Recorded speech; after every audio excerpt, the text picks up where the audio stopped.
नमस्कार विद्यार्थी मैत्रिणींनो, आपण मागच्या तासिकेमध्ये वर्ग 12वी विषय अर्थशास्त्राचं सूक्ष्म अर्थशास्त्र व स्थूल अर्थशास्त्र यामधील परस्पर सहसंबंध व महत्त्व या प्रकरणाच्या अनुषंगाने सूक्ष्म अर्थशास्त्राचे महत्त्व या टॉपिकवर आपण मागच्या तासिकेमध्ये चर्चा केली होती.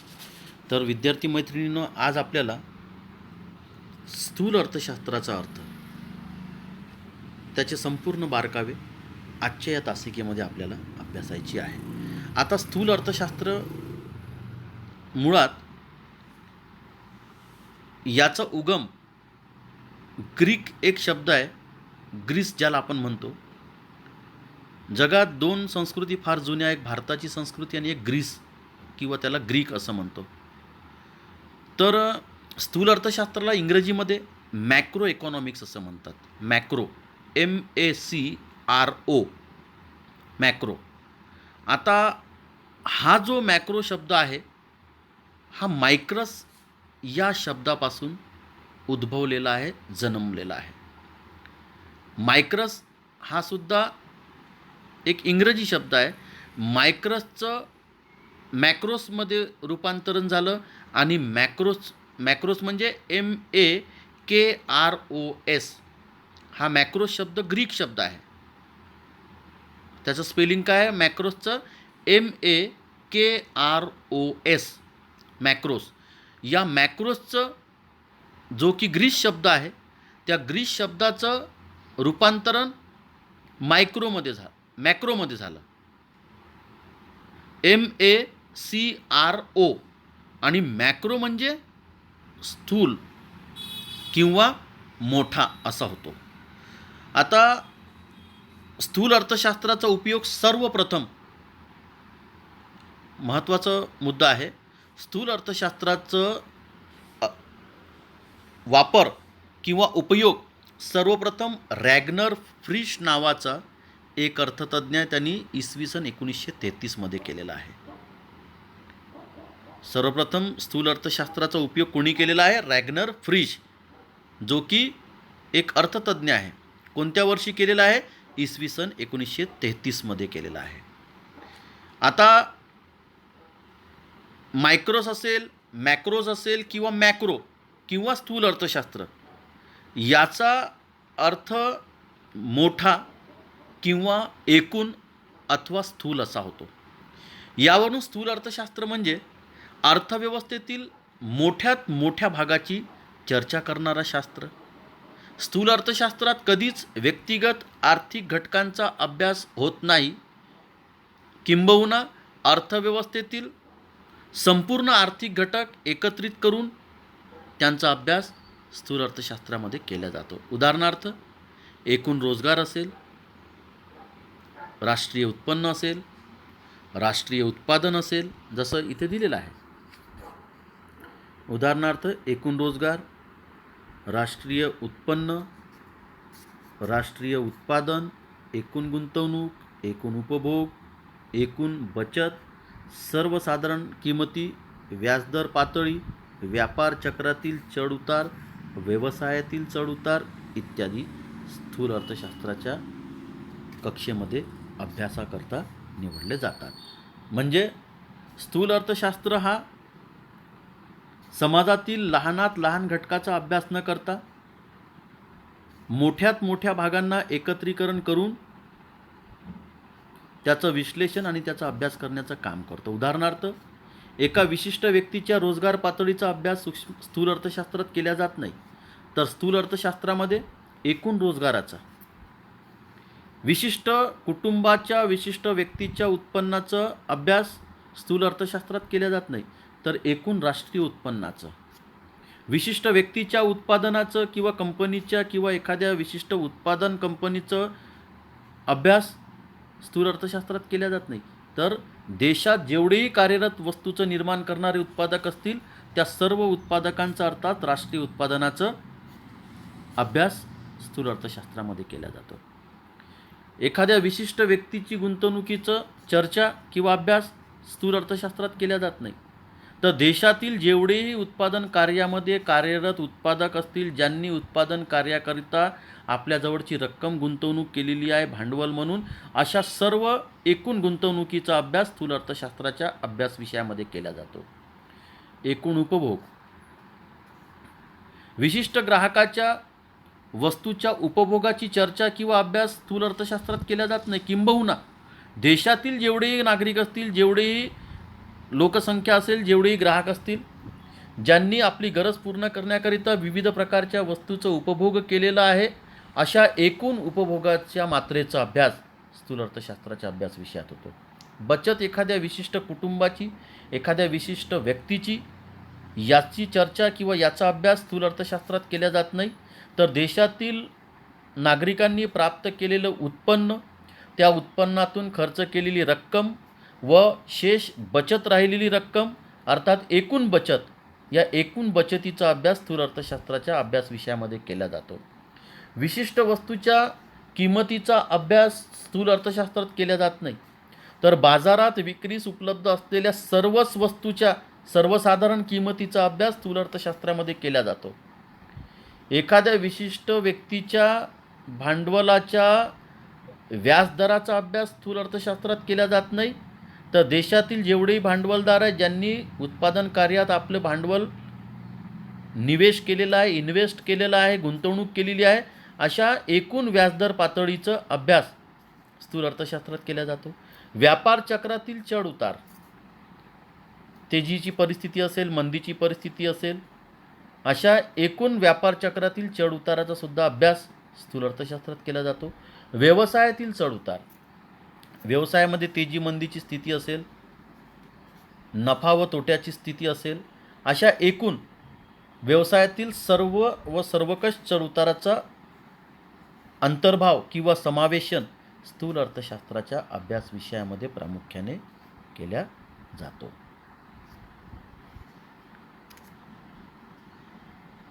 आता आपल्याला या ठिकाणी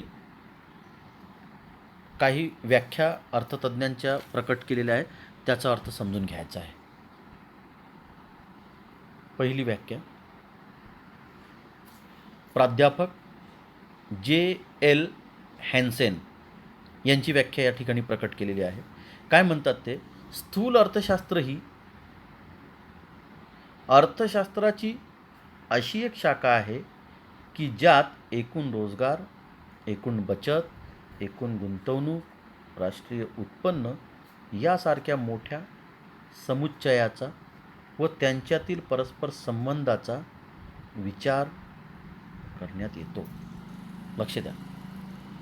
हॅन्सेनच्या व्याख्येला जर आपण सोप्या आणि साध्या भाषेमध्ये जर अभ्यासतो म्हटलं तर त्याचा अर्थ असा होतो, स्थूल अर्थशास्त्र म्हणजे एक असं शास्त्र की ज्या अंतर्गत अर्थव्यवस्थेतील एकूण रोजगार, एकूण बचत, एकूण गुंतवणूक, राष्ट्रीय उत्पन्न यासारख्या भव्यदिव्य व मोठ्या समुच्चय म्हणजे भाग, मोठ्या भागांचं एकत्रीकरण करून त्यांचा आपसातील परस्पर संबंध स्पष्ट करून त्याचं विश्लेषण मांडण्याचं कार्य ज्या शास्त्रांतर्गत केल्या जाते त्यास स्थूल अर्थशास्त्र असे म्हणतात. म्हणजे एकूण रोजगारीचा संबंध एकूण बचतीशी कसा येतो, एकूण बचतीचा संबंध एकूण गुंतवणुकीशी कसा येतो, एकूण गुंतवणुकीचा संबंध राष्ट्रीय उत्पन्नाशी कसा येतो, म्हणजे या मोठ्या भागाचं एकमेकांशी परस्पर संबंध कसे असतात, काय असतात, यांचे व्यावहारिक लक्षणं काय आहे, या सर्व गोष्टीचा अभ्यास करणारा शास्त्र म्हणजे स्थूल अर्थशास्त्र, असं हॅन्सेनच्या व्याख्येचा आशय आणि अर्थ आहे. दुसरी व्याख्या प्राध्यापक कार्ल शॅपिरो यांनी काय म्हटलेलं आपल्या व्याख्येत? स्थूल अर्थशास्त्र अर्थव्यवस्थेच्या संपूर्ण कार्यपद्धतीशी संबंधित आहे. संपूर्ण कार्यपद्धत अर्थव्यवस्थेच्या म्हणजे एकूण रोजगाराची परिस्थिती बाजारपेठेत कशी आहे, एकूण उत्पन्नाची स्थिती काय आहे, एकूण गुंतवणुकीची परिस्थिती बाजारात काय आहे, एकूण बचतीची स्थिती काय आहे, म्हणजेच अर्थव्यवस्थेशी संबंधित सर्व मोठे भाग आहेत. म्हणजे अर्थव्यवस्थेतला असं एकही भाग नाही की ज्याचा अभ्यास स्थूल अर्थशास्त्रामध्ये केला जात नाही. अर्थात संपूर्ण अर्थव्यवस्थेचा सर्वकष व संपूर्ण अभ्यास करण्याचं कार्य जो शास्त्र करतो त्यास स्थूल अर्थशास्त्र असे म्हणतात, असं कार्ल शॅपिरोच्या व्याख्येचं अर्थ आणि तात्पर्य या ठिकाणी आपल्याला स्वीकारायचं आहे. पुढे स्थूल अर्थशास्त्राची व्याप्ती. याच्यापूर्वी आपण स्थूल अर्थशास्त्राचं वैशिष्ट्य समजून घेतलं आणि व्याख्या पाहिली. आता आपल्याला स्थूल अर्थशास्त्राची व्याप्ती अभ्यासायची आहे.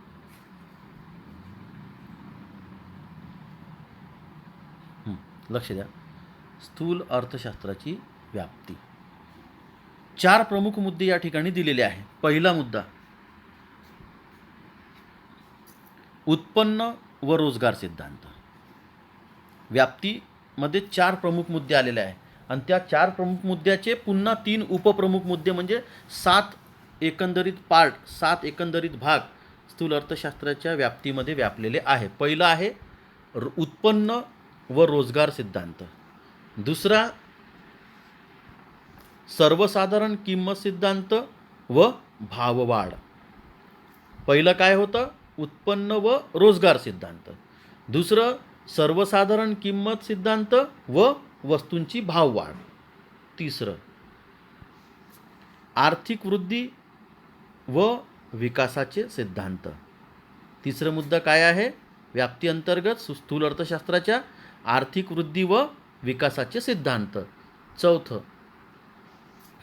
विभाजनाचा समग्रलक्षी सिद्धांत. समग्र म्हणजे संपूर्ण.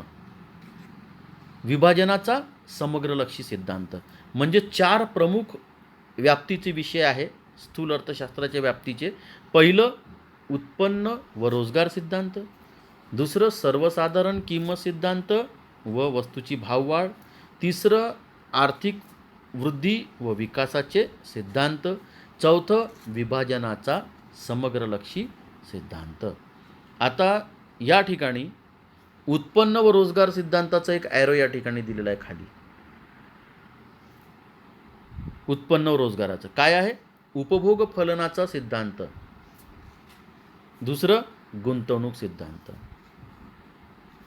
पहिला जो व्याप्तीचा मुख्य विषय आहे उत्पन्न व रोजगार सिद्धांत, त्याच्याशी कनेक्टेड उपमुद्दे काय आहे? हे 2. कोणतं? उपभोग फलनाचा सिद्धांत आणि दुसरं गुंतवणूक सिद्धांत. या 2 उपमुद्द्याशी संबंधित काय आहे? व्यापार चक्राचे सिद्धांत. म्हणजे स्थूल अर्थशास्त्राच्या व्याप्तीमध्ये उत्पन्न व रोजगार सिद्धांत हा महत्त्वपूर्ण विषय आहे. कारण त्यावर 2 उपमुद्दे अवलंबित आहे. कोणते? उपभोग फलनाचा सिद्धांत आणि गुंतवणूक सिद्धांत. या 2 उपमुद्द्यावर पूर्ण व्यापार चक्र व्यापलेलं आहे. पूर्ण व्यापार चक्र संबंधित आहे. त्याला काय म्हटलेलं आहे? व्यापार चक्राचे सिद्धांत. हे इथे दिसतंय. लक्षात आलं असेल तुम्हाला. स्थूल अर्थशास्त्राची व्याप्ती आता आपल्याला सविस्तर समजून घ्यायची आहे स्पष्टीकरण करून. पहिलं उत्पन्न व रोजगार सिद्धांत. पहिला मुद्दा याच्या व्याप्तीचं कशाचं? स्थूल अर्थशास्त्राच्या. लक्ष द्या. स्थूल अर्थशास्त्र राष्ट्रीय उत्पन्न आणि रोजगार पातळी यांच्या निश्चितीचे विश्लेषण करते. लक्ष द्या. स्थूल अर्थशास्त्राचं प्रमुख कार्य काय आहे? राष्ट्रीय उत्पन्न आणि रोजगार पातळी यांच्या आपसी निश्चितीचं विश्लेषण करण्याचं काम स्थूल अर्थशास्त्राला आपल्या व्याप्ती अंतर्गत उत्पन्न व रोजगार सिद्धांताअंतर्गत करावं लागते. पुन्हा लक्ष द्या. आपण स्थूल अर्थशास्त्राची व्याप्ती हा मुद्दा अभ्यासत आहोत. त्या व्याप्ती अंतर्गत पहिला प्रमुख मुद्दा काय आहे? पहिला भाग 7 भागापैकी पहिला भाग उत्पन्न व रोजगार सिद्धांत. या अंतर्गत स्थूल अर्थशास्त्र काय करते? राष्ट्रीय उत्पन्न आणि रोजगार पातळी यांच्या निश्चितीचे विश्लेषण करते.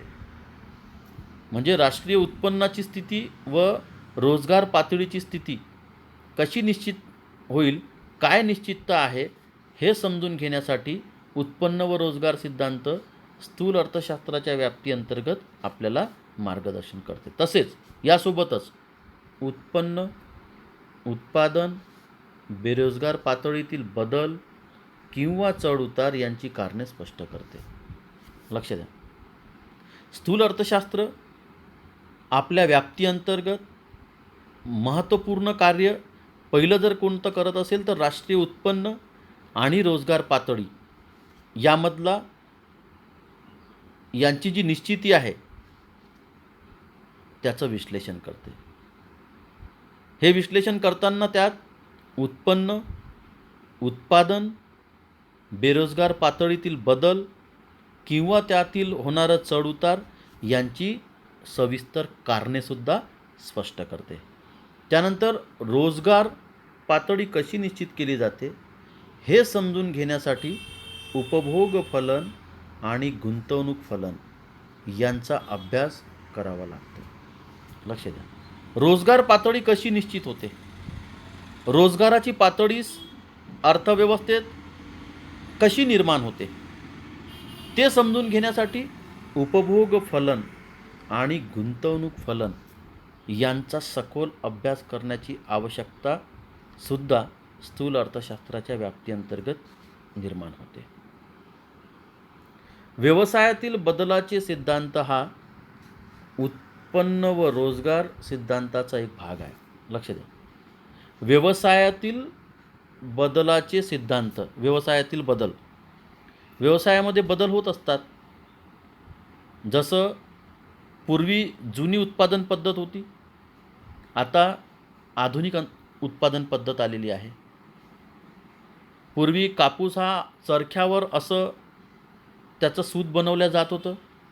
आता मोठमोठाले मशनरीज, अत्याधुनिक उपकरणं आलेली आहेत की ज्यामध्ये कापूस टाकल्याबरोबर त्याचं वर्गीकरण, त्याचं सॅग्रिगेशन प्रॉपरली होते. त्याच्यातलं उच्च दर्जाचं, त्यापेक्षा कमी दर्जाचं आणि एकदम निम्न दर्जाचं कापूस कोणता आहे त्याचंसुद्धा वर्गीकरण होते. म्हणजे व्यवसायातील बदलाचे सिद्धांत हा उत्पन्न व रोजगार सिद्धांताचाच एक भाग आहे. व्यवसाय बदलला तर उत्पन्न व रोजगारसुद्धा बदलते. म्हणजेच उत्पन्न व रोजगार हे व्यवसायाशी एक कनेक्टेड एक प्रकार पार्ट आहे. तर अशा प्रकारे उत्पन्न व रोजगार सिद्धांत आपण पहिला मुद्दा स्थूल अर्थशास्त्राच्या व्याप्तीअंतर्गत या ठिकाणी पाहिलेला आहे. दुसरं, सर्वसाधारण किंमत पातळी सिद्धांत. वरती जे डायग्राम दिलेला आहे, पहिल्या नंबरचं आपण पाहिलं उत्पन्न व रोजगार सिद्धांत. आता आपण पाहतो आहोत सर्वसाधारण किंमत पातळी सिद्धांत. लक्ष द्या. स्थूल अर्थशास्त्र सर्वसाधारण किंमत पातळी कशी निश्चित होते आणि त्यातील चढउताराची कारणे याविषयी विश्लेषण करते. म्हणजे वस्तूच्या किमती या बाजारात सदैव सारख्या नसतात. कोणताही व्यवसाय हा कधीही सारखा नसतो. त्यामध्ये चढउतार, नफा व नुकसान, तेजी व मंदी ही नेहमी आपल्याला अनुभवाला येते. तर स्थूल अर्थशास्त्र वस्तूच्या साधारण किमती कशा निश्चित होतात, कशा ठरतात आणि त्या किंमत ठरत असताना त्यामध्ये चढउतार काय काय येतात, त्याची कारणे काय आहे याचं विश्लेषण करण्याचं काम सर्वसाधारण किंमत पातळी सिद्धांताअंतर्गत स्थूल अर्थशास्त्राच्या व्याप्तीच्या विषयाअंतर्गत या ठिकाणी आपल्याला पाहायला मिळते. याविषयी विश्लेषण करते. कशाविषयी? सर्वसाधारण किंमत पातळी कशी निश्चित होते आणि त्यात येणाऱ्या चढ आणि उताराची कारणे काय याची सविस्तर कारणमीमांसा आणि विश्लेषण स्थूल अर्थशास्त्र करते. त्यामुळे तेजी व मंदी सामान्य पातळीमुळे निर्माण होणाऱ्या बदलांचे विश्लेषण करते. लक्ष द्या. स्थूल अर्थशास्त्र काय करते? वस्तूच्या सर्वसाधारण किंमती कशा ठरतात याचा अभ्यास करते. वस्तूच्या सर्वसाधारण किंमती ठरत असताना त्यामध्ये येणारे चढउतार कसे असतात त्याचं विश्लेषण आणि त्याची माहिती देते. व यामुळे बाजारात होणारी तेजी आणि मंदीची व सामान्य पातळीची स्थिती कशी येते, त्यामध्ये काय काय बदल होतात याचंसुद्धा विश्लेषण स्थूल अर्थशास्त्र करते. तेजी आणि मंदीने निर्माण होणाऱ्या समस्यांमुळे सर्वसाधारण किंमत पातळीचा अभ्यास महत्त्वपूर्ण ठरतो. आता बाजारात वस्तूच्या सर्वसाधारण किंमत ठरत असताना काय काय अडचणी येतात, त्यात काय काय चढउतार येतात, या आलेल्या चढउतारामुळे बाजारात तेजी, मंदी आणि सामान्य म्हणजे साधारण परिस्थिती कशी निर्माण होते त्याचं विश्लेषण आपल्याला पाहायला मिळते. तसेच निर्माण झालेल्या तेजी आणि मंदीच्या स्थितीमुळे काय काय समस्या बाजारात निर्माण होतात व या झालेल्या समस्यांचा परिणाम वस्तूच्या किंमत पातळीवर कसा पडत असतो याचा महत्त्वपूर्ण अभ्यास सर्वसाधारण किंमत पातळी अंतर्गत आपल्याला प्राप्त होते. त्यात एका विशिष्ट झाडाची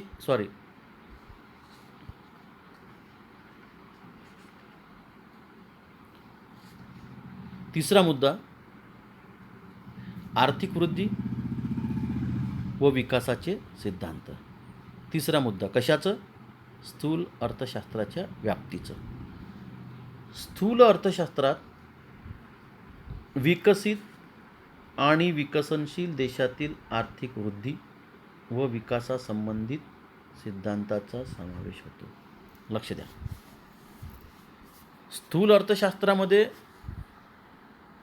विकसित आणि विकसनशील देशातीलच फक्त आर्थिक वृद्धी व विकासासंबंधी सिद्धांताचा समावेश होतो.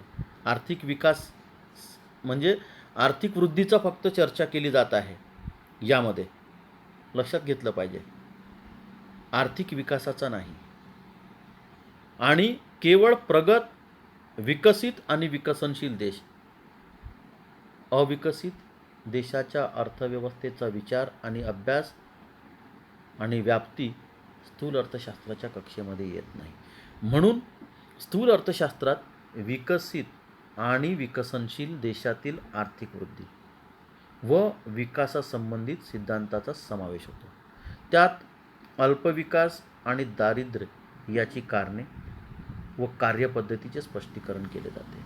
तसेच आर्थिक वृद्धी व विकासाचा वेग वाढवण्याची व्यूहरचना सुचवली जाते. लक्ष द्या,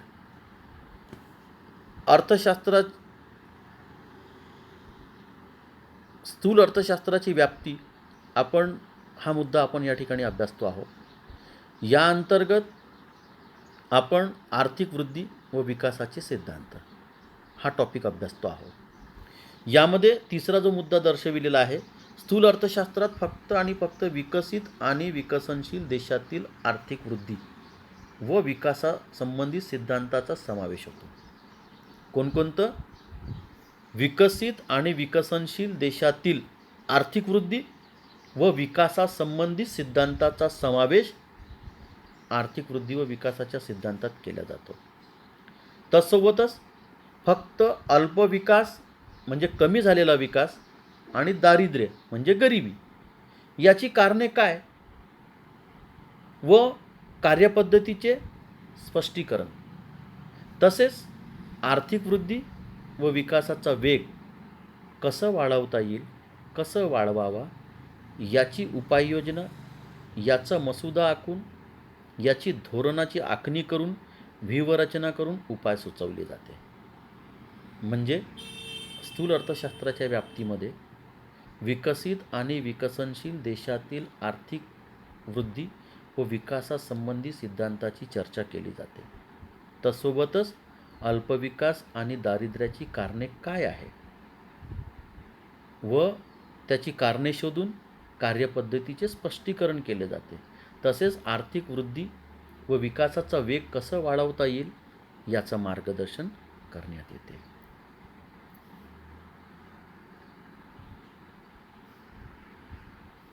विभाजनाचा समग्रलक्षी सिद्धांत. चौथा मुद्दा आहे स्थूल अर्थशास्त्राच्या व्याप्ती अंतर्गत स्थूल अर्थशास्त्रीय सिद्धांत.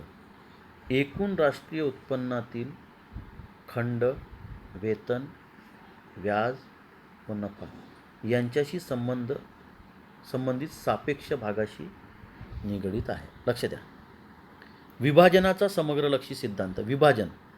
विभाजन म्हणजे विलगीकरण, वेगवेगळं करणे, पृथकीकरण ज्याला आपण म्हणतो, सेपरेट ज्याला आपण म्हणतो, सेपरेशन. ठीक आहे. तर स्थूल अर्थशास्त्राच्या सिद्धांतात एकूण राष्ट्रीय उत्पन्नातील खंड म्हणजे देशात उत्पादन कार्याकरिता उपयोग केलेली जेवढी जमीन आहे त्या जमिनीच्या मोबदल्यामध्ये उत्पादन कार्यातून द्यावं लागणारं त्याचं भाडं अर्थात खंड किती. राष्ट्रीय उत्पन्नातील वेतन विशिष्ट व्यक्तीचं वेतन म्हटलं आहे का? नाही. राष्ट्रीय उत्पन्नातील वेतन देशातील उत्पादन कार्यात सक्रियतेनं ज्या ज्या लोकांनी उत्पादन कार्यात सहभाग नोंदवलेला आहे अशांना त्या श्रमाच्या ऐवजमध्ये द्यावं लागणारं वेतन किती. देशातील देशांतर्गत उत्पादन कार्यात उत्पादकांनी जी स्वतःजवळची रक्कम उत्पादन कार्यात गुंतवलेली आहे अर्थात भांडवल गुंतवलेलं आहे त्या भांडवलाच्या ऐवजमध्ये त्यांना प्राप्त होणारा किंवा त्यांना द्यावा लागणारा नफा किती, व्याज किती. संयोजक देशातील संपूर्ण उत्पादकांनी आपलं उत्पादन कौशल्य वापरून या तीनही उत्पादन घटकांची योग्य जुळवाजुळव करून अर्थात भूमी, श्रम आणि भांडवलाची, तर भूमीला खंड दिल्यावर श्रमिकाला वेतन दिलं, श्रमिकाला वेतन दिल्यावर भांडवलदाराला व्याज दिलं. आता राहिलं उत्पादन खर्च वजा जाता शेष राहिलेली नफा म्हणून रक्कम. तर नफा हा सापेक्ष स्वरूपात कसं वितरित करायचं उत्पादकांमध्ये याबाबत चर्चा केली जाते. म्हणजे एकूण समजा उत्पादन कार्यात देशाला 5,000 कोटी रुपये नफा प्राप्त झाला राष्ट्रीय उत्पन्नात, तर समजा 500 कोटी रुपये आपण जमिनीचं खंड दिलं, 1,000 कोटी रुपये आपण वेतन दिलं म्हणजे 1,500 कोटी झाले. भांडवल जे गुंतवलं होते 2,000 कोटी एखाद्या उत्पादकाने, त्या 2,000 कोटीवर त्याला 500 कोटी आपण व्याज दिलं म्हणजे 2,500 कोटी हे झाले. पहिले 1,500 कोटी झाले होते म्हणजे वेतनावर 1,000 कोटी, खंडवर 500 कोटी म्हणजे 1,500. भांडवल कितीचं गुंतवलं होतं? 2,000 कोटीचं म्हणजे 3,500. भांडवलावर व्याज किती दिलं अंदाजे आपण? 500 कोटी म्हणजे झाले 4,000 कोटी. आता उरले किती? 1,000 कोटी. म्हणजे नफा किती? 1,000 कोटी. म्हणजे एकूण रक्कम किती प्राप्त झाली होती उत्पादन कार्याकरिता आपल्याला? उत्पादन विक्रीनंतर 5,000 कोटी. तर आपण ज्याचे ज्याचे त्याला आपण त्यांचं हक्काचं त्यांची रक्कम आपण त्यांना विभाजित करून दिली. खंडला 500 कोटी, वेतनाला 1,000 कोटी, व्याजाला 2,000 कोटी प्लस 500 कोटी व्याज, भांडवल 2,000 कोटीचं 500 कोटी व्याज म्हणजे झालं 4,000 कोटी. उरले 1,000 कोटी ते दिले संयोजकांना. म्हणजे विभाजनाचा समग्रलक्षी वितरण आणि वाटप अशा पद्धतीने स्थूल अर्थशास्त्रामध्ये केल्या जातो. आज आपण या ठिकाणी स्थूल अर्थशास्त्राचं विश्लेषण, त्याची व्याख्या आणि त्याची व्याप्ती या मुद्द्यावर विस्तृत चर्चा केलेली आहे. पुढच्या तासिकेमध्ये आपल्याला स्थूल अर्थशास्त्राची वैशिष्ट्ये यावर चर्चा करावयाची आहे. धन्यवाद.